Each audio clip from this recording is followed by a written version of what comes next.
ETF index mutual funds నేర్చుకుని stock మార్కెట్లో రాణించాలనుకుంటున్నారా? వెంటనే ఈ నెంబర్కి కాల్ చేయండి.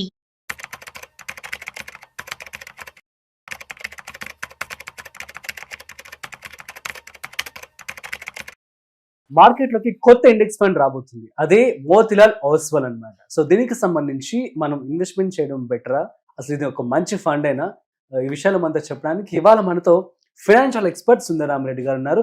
సో వారి మాటల్లో అడిగి తెలుసుకుందాం. Hi sir. యా సార్, కొత్త ఇండెక్స్ ఫండ్ వస్తుంది, సో మోతిలాల్. సో దీని పేరు బాగా వినబడుతుంది మార్కెట్లో ఈ మధ్య అయితే. సో అసలు ఇది మంచిదేనా?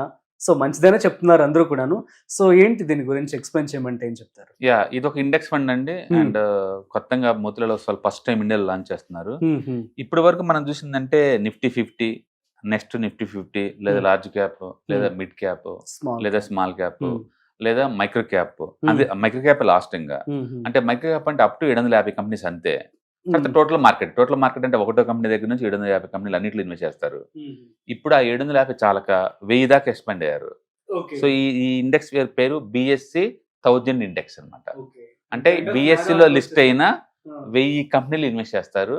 అంటే బేస్డ్ అయినా మార్కెట్ క్యాపిటలైజేషన్ బేస్ గా తీసుకొని. ఓకే, ఇండియాలో మొత్తం ఒక స్టాక్ మార్కెట్ కంపెనీ లాగా ఊహించుకున్నాం అనుకోండి. అచ్చం లార్జ్ క్యాప్ అంటే top 100 is equal to 60% weightage అండి. అంటే 60% స్టాక్ మార్కెట్ అంటే 100 కంపెనీలే ఓన్లీ మెయిన్. అంటే 4500 కంపెనీస్ ఉన్నాయి ఇండియాలో రఫ్ గా. అందులో 60% మార్కెట్ అంటే నథింగ్ బట్ టాప్ 100 అనమాట. రైట్. తర్వాత ఉన్న కంపెనీస్ ని మిడ్ క్యాప్ అంటారు, 150 కంపెనీస్ ని. వాటి మార్కెట్ క్యాపిటేషన్ 18% ఉంటుంది. వాటి కింద ఉన్న స్మాల్ క్యాప్స్ లో అయితే 250లో 9% ఉంటుంది వాటి మార్కెట్ క్యాపిటేషన్. దాని కింద అనుకోండి 500 దగ్గర నుంచి 1000 దాకా మొత్తం కంపెనీస్ కలిపి ఉండేది మార్కెట్ క్యాపిటల్ 5% ఉంటుంది. ఈ మొత్తం కలిపితే ఆల్మోస్ట్ 98% దాకా వస్తుంది.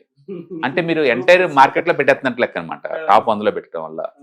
అయితే ఇంత 1000 పెట్టడం అవసరమా మనకి? ఇంత పెట్టడం అవసరమా అన్నాం అనుకోండి, మీరు జాగ్రత్తగా అబ్జర్వ్ చేయాలనుకోండి. అమెరికాలో రసూల్ 3000 ఒక ఇండెక్స్ ఉంటుంది. అంటే దాంట్లో 3000 కంపెనీస్ ఉంటాయి. రసూల్ 3000 ఒకటి ఉంటుంది. అలాగే America total market index fund ఒకటి ఉంటుంది. టోటల్ మార్కెట్ అక్కడ కూడా ఉంది. అంటే దాని మీద ఏంటంటే వరల్డ్ వైడ్ గా ఆల్రెడీ ఇండెక్స్లు ఉన్నాయి. ఇండియాలో ఫస్ట్ టైం లాంచ్ చేస్తున్నారు అంతే. అంటే గుర్తుపెట్టుకోండి, ఇండియాలో కూడా మైక్రో క్యాప్ ఇండెక్స్ లాంచ్ చేసినప్పుడు అందరు ఇలానే సెటర్లు వేశారు. అది లాస్ట్ 5 సంవత్సరాల నుంచి యావరేజ్ రిటర్న్స్ 50% అండి. నిఫ్టీతో పోల్చుకుంటే 4 రెట్లు ఎక్కువ ఎవ్రీ ఇయర్ యావరేజ్ మీద. అందుకని మనం సెటైర్లు వేసినంత ఈజీ ఏం కాదు. జనాలు సేఫ్టీ అని చెప్పేసి రిటర్న్స్ పోక చేయట్లేదు. కానీ ఆ నిఫ్టీ ఏంటంటే ఒక సెక్యూర్ ఫీల్ అవుతారు అంతే. రిటర్న్స్ రావాలంటే బియాండ్ నిఫ్టీ రావాల్సిందేనండి. అయితే 1000 కంపెనీలు అవసరమా అనేది అప్ టు యూ. సపోజ్ ఇప్పుడు నేను కనుక ఈ ఫండ్ లో ఇన్వెస్ట్ చేశాను అనుకోండి, నాకు ఎంత వస్తుంది అంటే నిఫ్టీ దగ్గరలో వస్తుంది. అండ్ 1 ఇయర్ పాయింట్ ఆఫ్ లో మనం చూసాం అనుకోండి, నీకు 6% వచ్చింది. అండ్ 3 ఇయర్స్ యావరేజ్ చేసాం అనుకోండి 14.1% వచ్చింది. అండ్ 5 ఇయర్స్ పాయింట్ యావరేజ్ చేసాం అనుకోండి 26% వచ్చింది. అండ్ 10 ఇయర్స్ యావరేజ్ చేసాం అనుకోండి 13.4 వచ్చింది. ఎగ్జాక్ట్లీ నిఫ్టీ ఎంత వస్తుందో ఇది కూడా అంతే వస్తుంది. బట్ గుర్తుపెట్టుకోండి, నిఫ్టీలో దాంతో పోల్చుకుని దీనికి రిస్క్ తక్కువ. ఎందుకంటే 1000 కంపెనీస్ కదా, ఫుల్లీ డైవర్సిఫైడ్ అయింది కాబట్టి ఇది రిస్క్ తక్కువ. అందుకని నిఫ్టీ పెడదాం అనుకున్న నిఫ్టీ బదులు ఇదే బెటర్. అందుకని మనం అనుకున్నట్టు 1000 కంపెనీలు అవసరం అని చెప్పలేము. ప్రాబ్లం ఎక్కడ వచ్చిందంటే వీళ్ళు లిక్విడిటీ మెయింటైన్ చేస్తారా లేదా అని. ఎందుకంటే బాటలో ఉన్న కంపెనీస్ రోజు ట్రేడ్ అవ్వవు, ఉంటే లోవర్ సర్క్యూట్ లేదా అప్పర్ సర్క్యూట్ ఉంటాయి. అందుకని ట్రాకింగ్ ఎర్రర్స్ ఎక్కువ వచ్చే ఛాన్స్ ఉంది. రెండోది ఎక్స్పెన్స్ రేషియో మరి ఎంత పెడతారో చూడాలి. ప్రస్తుతానికైతే వాళ్ళు ఎంట్రీ లోడ్ ఏం లేదు, ఎగ్జిట్ లోడ్ కూడా 15 days రాకపోతే ఏం లేదు, ఏమి ఇవ్వటల్లా. బహుశా ఎంకరేజ్మెంట్ కోసమా లేదా ఫ్యూచర్ లో పెడతారా మనకు తెలియదు. అంటే దీంతో లాకింగ్ పీరియడ్ ఓన్లీ 15 days. తర్వాత ఇప్పుడు కానీ బయటికి పోవచ్చు అనమాట. ఓకే, దాని మీద ఏంటంటే మార్కెట్ సైకిల్ నుంచి అందరు తెలుసు. ఒక 10% పడినప్పుడు దీంట్లో కూర్చున్నాం అనుకో, 10% పెరగానే బయటిపోవచ్చు. అట్లా మీరు వాడుకోవచ్చు. రెండోది ఎక్కువ ప్రాఫిట్స్ జనరేట్ చేస్తుంది అన్ని చిన్న కంపెనీస్ అండి ఇండియాలో. మనం చూసుకున్నాం అనుకోండి, స్టడీస్ కూడా అదే చెప్తున్నాయి, జనాలు కూడా అదే. మైక్రో క్యాప్స్ రెవెన్యూ గ్రోత్ 14% అండి. అంటే ప్రాఫిట్ గ్రోత్ 90%. ఇదే లార్జ్ క్యాప్ అంటే top 100 revenue growth 11%. Micro cap అంత లేదు. అంటే ప్రాఫిట్ గ్రోత్ 20%. మైక్రో క్యాప్ 90% ఉంది.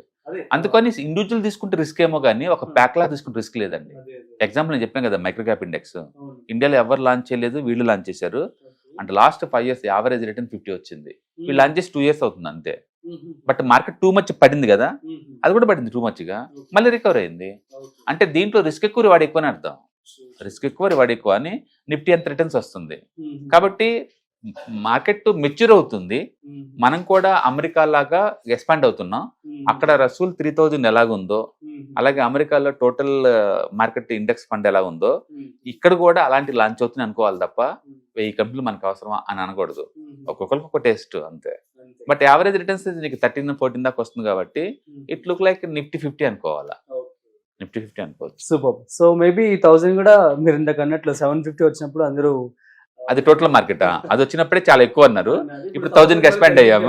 మీరు ఎలాగో అమెరికా అంటున్నారు 3500 అమెరికా అయ్యే ఛాన్స్ ఉండొచ్చు ఇది కూడా, ఎందుకంటే గ్రో అవుతుంది కదా. చెప్పలేము. అంటే మనీ మేకింగ్ డస్ మ్యాటర్ అండి, రెవెన్యూ థింగ్స్ ఏం కాదు. అంటే ఒక్కొక్కరు ఒక్కొక్కటి లైక్ చేస్తుంటారు, ఒక్కొక్కరు ఒక్కొక్కటి లైక్ చేస్తుంటారు, కాబట్టి దీంట్లో పెట్టి ఉండొచ్చు. Super sir. అయితే ఇప్పుడు మరి దీని గ్రోత్ బాగానే ఉంటుందని చెప్పి అంటూ ఉంటారు. మీరు నిఫ్టీ ఎంత ఎక్స్పెక్టేషన్ అంత పెట్టుకుంది, సో నమ్మొచ్చు అంటారు.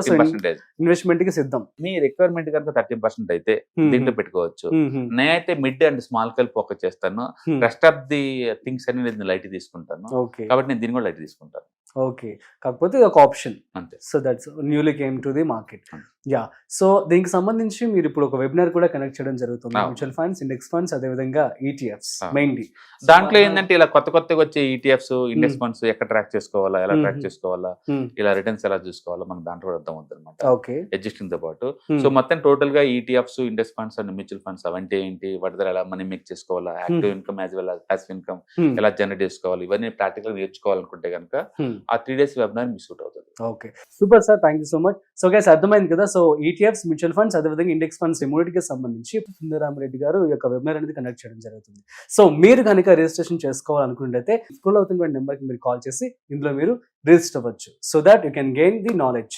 So that's it. మరొక ఇంట్రెస్టింగ్ కాంటెంట్ తో మళ్ళీ కలుద్దాం. అంతవరకు చూస్తూనే ఉండండి Suman TV. This is Rajiv signing off. Video నచ్చినట్లయితే like, share and subscribe. Thanks for watching. Hi, markets చాలా వాలటిలిటీ ఉన్నాయని భయపడుతున్నారా? మార్కెట్ ఆల్ టైమ్ హైలో ఉందని దూరంగా ఉండాలనుకుంటున్నారా? ఏది రైట్ టైం మార్కెట్లో ఎంటర్ అవడానికి, ఏది బెస్ట్ టైం మార్కెట్లోంచి బయటకు పోవడానికి తెలుసుకోవాలనుకుంటున్నారా? మార్కెట్లో mutual funds, ETFs, index funds ద్వారా మనీ మేక్ చేద్దాం అనుకున్నారా? ఇలాంటి మీ డౌట్స్ కి క్లారిఫికేషన్ కోసం ఈ webinar. ETFs, index funds and mutual funds కోర్సులో జాయిన్ అవ్వండి, మీ డౌట్స్ క్లారిఫికేషన్ చేసుకోండి.